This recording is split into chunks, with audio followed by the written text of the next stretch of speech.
بسم اللہ الرحمن الرحیم۔ السلام علیکم۔ حضور صلی اللہ علیہ وآلہ وسلم نے فرمایا، 6 ایسی عورتیں جن کی نماز ان کے منہ پر مار دی جائے گی۔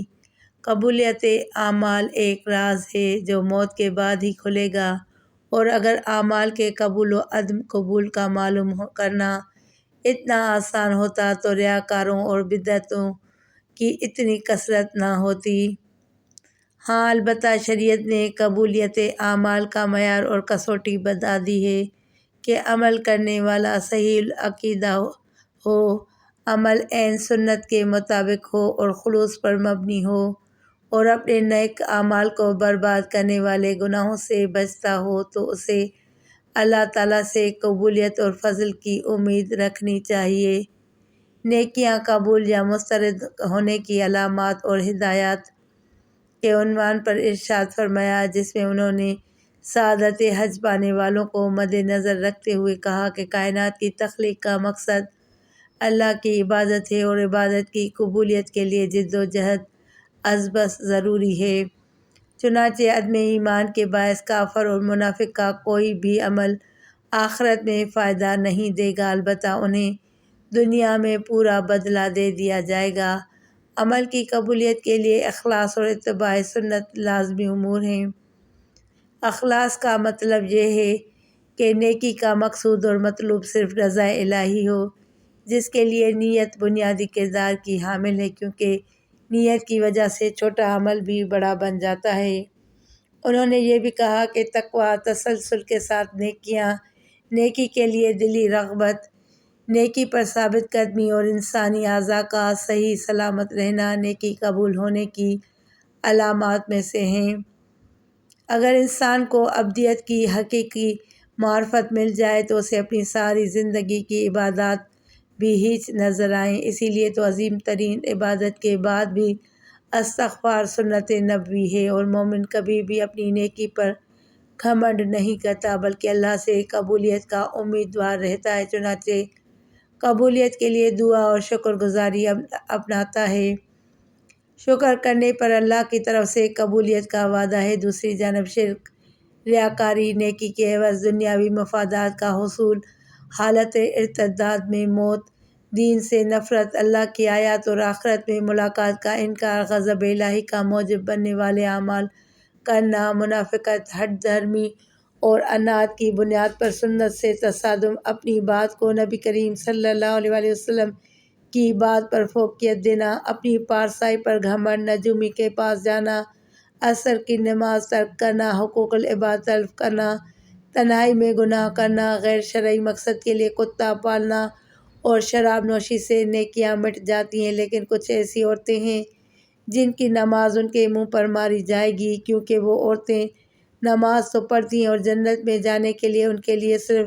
نماز پڑھنا کافی نہیں ہے کہ وہ جنت تک انہیں پہنچا دے، کیونکہ وہ ایسی عورتیں جو نماز خوب پالتی ہیں، خوب روزے رکھتی ہیں، ایک روزہ نہیں چھوٹتا، لیکن ان کی نماز کا کوئی فائدہ نہیں ہے، اور ان کی نماز ان کو جہنم کی آگ سے نہیں بچا سکتی، کیونکہ وہ ایسی نیکیوں کے ساتھ ایسے گناہ کرتی ہیں جو ان کے گناہ ان کو جہنم میں لے کر جائیں گے۔ کیونکہ آپ صلی اللہ علیہ وآلہ وسلم نے فرمایا، 2 چیزیں اسلام نے ہم کو دی ہیں، پہلی ہے حقوق اللہ، دوسرا ہے حقوق العباد۔ پہلے اللہ کے حق، بعد میں بندے کے حقوق۔ اللہ کے حقوق میں نماز، روزہ اور زکوٰۃ اور حج ہیں کہ بندے کو چاہیے کہ یہ تمام حقوق پورے کرے۔ پھر اس کے بعد جو حقوق العباد ہے وہ بہت مشکل ہیں، کیونکہ اگر حقوق اللہ میں سے کسی ایک حق کی پامالی ہو گئی تو اللہ تعالیٰ سے توبہ کریں تو اللہ تعالیٰ معاف فرما دے گا، کیونکہ وہ غفور الرحیم ہے۔ لیکن اگر حقوق العباد میں سے کسی حق میں پامالی ہو گئی تو حقوق العباد کی معافی نہیں ہے۔ ناظرین، اب ہم آپ کو ان عورتوں کے بارے میں بتاتے ہیں جن کی نماز یا کوئی بھی نیکی قبول نہیں ہوتی۔ رسول اکرم صلی اللہ علیہ وآلہ وسلم نے یہ بات بھی بیان کی تھی، جو عورت جوان ہو جائے جب تک سر پر دوپٹہ نہیں ہے اس کی نماز نہیں ہوتی،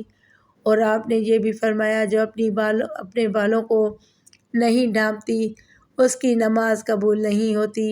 رسول اللہ صلی اللہ علیہ وآلہ وسلم نے یہ بھی فرما دیا، اگر کوئی عورت مسجد میں جاتی ہے عطر اور خوشبو لگا کر جب تک وہ غسل نہیں کر لیتی اس کی بھی نماز قبول نہیں ہوتی۔ اس لیے فرمایا اے عورتوں کی جماعت، تم میں سے کوئی مسجد میں جانا چاہے تو خوشبو لگا کر نہ جائے جب تک یہ غسل نہیں کر لیتی، یہ نماز یا عبادت قابل قبول نہیں۔ خاوند کی نافرمانی کرنے والی حدیث کے الفاظ ہیں، 3 ایسے لوگ ہیں ان کی نماز قبول ہونا تو دور کی بات کانوں سے بھی اوپر نہیں جاتی۔ غلام مالک کی اجازت کے بغیر دوڑ گیا، اگر وہ جا کر تہجد بھی پڑھے گا لیکن اس کی کوئی بھی نماز یا عبادت قبول نہیں ہوگی۔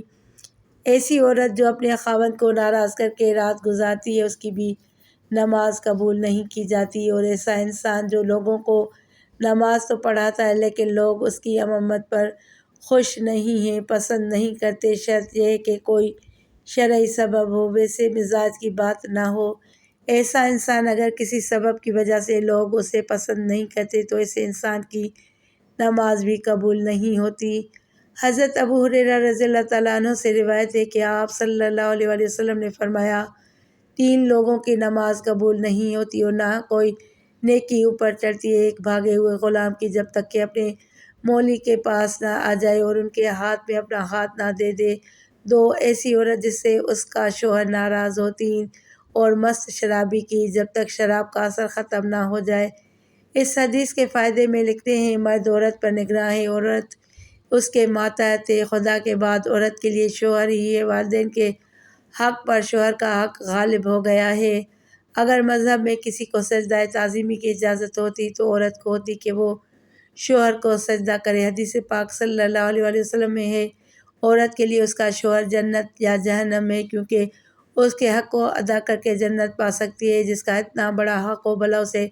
ناراض کیسے کیا جا سکتا ہے۔ پھر خدا نے جسے رفیق حیات بنایا ہے، زندگی بھر کا معاون بنایا ہے، دنیا میں جس کے بغیر گزارا نہیں، اسے کیسے ناراض رکھا جا سکتا ہے۔ اس لیے اگر شوہر ناراض ہو جائے تو اسے راضی کرنے کی کوشش کرنی چاہیے، کیونکہ اس کے بغیر دنیا آخرت میں نقصان ہے۔ حضرت عائشہ صدیقہ رضی اللہ تعالیٰ عنہ کی روایت ہے کہ نبی کریم صلی اللہ علیہ وآلہ وسلم نے فرمایا، بالغہ عورت کی نماز سر ڈھانپے بغیر قبول نہیں ہوتی۔ اس حدیث میں نماز کے دوران سر ڈھانپنے کا حکم ہے، چنانچہ اگر عورت دوران نماز سر نہ ڈھانپے تو اس کی نماز نہیں ہوتی۔ عورت کو نماز میں ہاتھ، پاؤں اور چہرے کے علاوہ باقی سارا بدن ڈھکنا ضروری ہے، سینہ بند ضروری نہیں۔ ایسے باریک کپڑوں میں جن سے بدن جھلکے نماز نہیں ہوتی، جو کپڑے ایسے باریک ہوں کہ ان کے اندر سے بدن نظر آئے، ان کی نماز نہیں ہوتی۔ نماز کے لیے دوپٹہ موٹا استعمال کرنا چاہیے، چہرہ، دونوں ہاتھ گھٹنوں تک اور دونوں پاؤں ٹخنوں تک، ان 3 اعضاء کے علاوہ نماز میں پورا بدن ڈھکنا عورت کے لیے نماز کے صحیح ہونے کی شرط ہے، اس کے بغیر نماز نہیں ہوگی۔ خواتین کا یہ کہنا ہے کہ جب بندوں سے پردہ نہیں تو خدا سے کیا پردہ، بالکل غلط ہے۔ اللہ تعالیٰ سے تو کپڑے پہننے کے باوجود آدمی چھپ نہیں سکتا، تو کیا پورے کپڑے اتار کر نماز پڑھنے کی اجازت دے دی جائے گی؟ پھر بندوں سے پردہ نہ کرنا ایک مستقل گناہ ہے، جو عورت اس گناہ میں مبتلا ہو اس کے لیے یہ کیسے جائز ہو گیا کہ وہ نماز میں بھی ستر نہ ڈھانکے؟ الغرض عورتوں کا یہ شبہ شیطان نے ان کی نمازیں غارت کرنے کے لیے ایجاد کیا ہے۔ نماز کے دوران سر کھل جائے اور 3 بار سبحان اللہ کہنے کی مقدار تک کھلا رہے تو نماز ٹوٹ جائے گی، اور اگر سر کھلتے ہی فوراً ڈھک لیا تو نماز ہو گئی۔ نفل نماز تو بیٹھ کر پڑھنے کی اجازت ہے، گو بیٹھ کر پڑھنے کا آدھا ثواب ملے گا، لیکن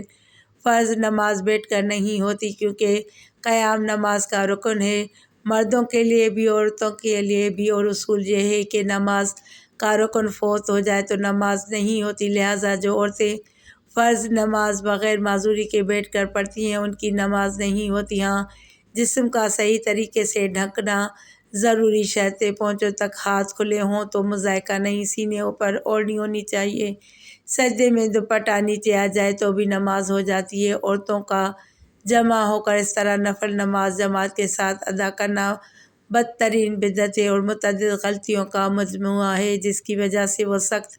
گناہ گار ہیں۔ اور نیل پالش اور آدھی آستین والی عورتوں کی تو انفرادی نماز بھی نہیں ہوتی۔ فجر کی نماز تو عورتوں کو اول وقت میں پڑھنا افضل ہے اور دوسری نماز میں مسجد کی جماعت کے بعد پڑھنا افضل ہے۔ جمعہ جماعت اور عیدین کی نماز عورتوں کے ذمے نہیں۔ حضرت صلی اللہ علیہ وآلہ وسلم کا بابرکت زمانہ چونکہ شر و فساد سے خالی تھا، ادھر عورتوں کو حضرت صلی اللہ علیہ وآلہ وسلم سے احکام سیکھنے کی ضرورت تھی، اس لیے عورتوں کو مساجد میں حاضری کی اجازت تھی، اور اس میں بھی یہ قیود تھی کہ باپردہ جائیں گی، میلی کو چلی جائیں گی، زینت نہ لگائیں گی۔ اس کے باوجود عورتوں کو ترغیب دی جائے گی کہ وہ اپنے گھروں میں نماز پڑھیں۔ چنانچہ حضرت عبداللہ بن عمر رضی اللہ تعالیٰ عنہ سے روایت ہے کہ حضرت صلی اللہ علیہ وآلہ وسلم نے فرمایا، ترجمہ: اپنی عورتوں کو مسجدوں سے نہ روکو، اور ان کے گھر ان کے لیے زیادہ بہتر ہیں۔ حضرت عبداللہ بن مسعود رضی اللہ تعالیٰ عنہ سے روایت ہے کہ رسول اللہ صلی اللہ علیہ وآلہ وسلم نے فرمایا، عورت کا اپنے کمرے میں نماز پڑھنا اپنے گھر کی چار دیواری میں نماز پڑھنے سے بہتر ہے، اور اس کا پچھلے کمرے میں نماز پڑھنا اگلے کمرے میں نماز پڑھنے سے بہتر ہے۔ مسند احمد میں حضرت حمید سعدیہ رضی اللہ تعالیٰ عنہ سے مروی ہے کہ انہوں نے عرض کیا، یا رسول اللہ، میں آپ کے ساتھ نماز پڑھنا پسند کرتی ہوں۔ آپ صلی اللہ علیہ وآلہ وسلم نے فرمایا، مجھے معلوم ہے کہ تم میرے ساتھ نماز پڑھنا محبوب ہے، مگر تمہارا اپنے گھر کے کمرے میں نماز پڑھنا گھر کے احاطے میں نماز پڑھنے سے بہتر ہے، اور احاطے میں نماز پڑھنا اپنے محلے کی مسجد میں نماز پڑھنے سے بہتر ہے، اور اپنے محلے کی مسجد میں نماز پڑھنا میری مسجد میں میرے ساتھ نماز پڑھنے سے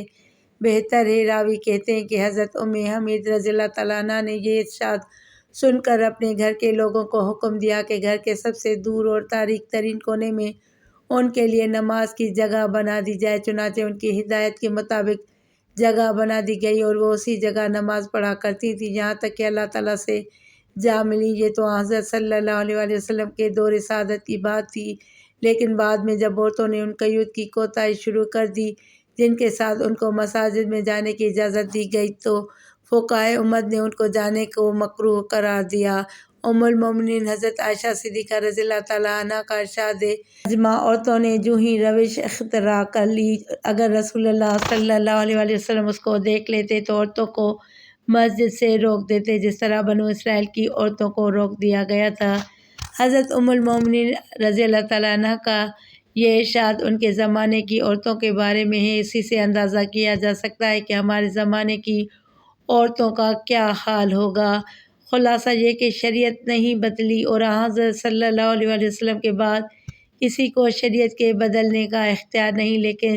جن قیود و شرائط کو ملحوظ رکھتے ہوئے حضرت صلی اللہ علیہ وآلہ وسلم نے عورتوں کو مساجد میں جانے کی اجازت دی، جب عورتوں نے ان قیود و شرائط کو ملحوظ نہیں رکھا تو اجازت بھی باقی نہیں رہے گی۔ اس بنا پر فقہائے امت نے جو در حقیقت حکمہ امت ہیں، عورتوں کی مساجد میں حاضری کو مکروہ قرار دیا۔ گویا یہ چیز اپنی اصل کے اعتبار سے جائز ہے، مگر کسی عارضے کی وجہ سے ممنوع ہو گئی، اور اس کی مثال ایسی ہے کہ وبا کے زمانے میں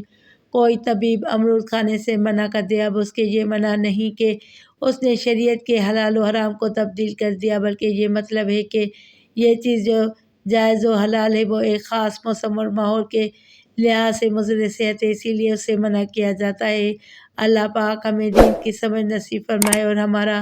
خاتمہ ایمان پر فرمائے، آمین۔ ناظرین، کمنٹ باکس میں ایک بار صلی اللہ علیہ وآلہ وسلم ضرور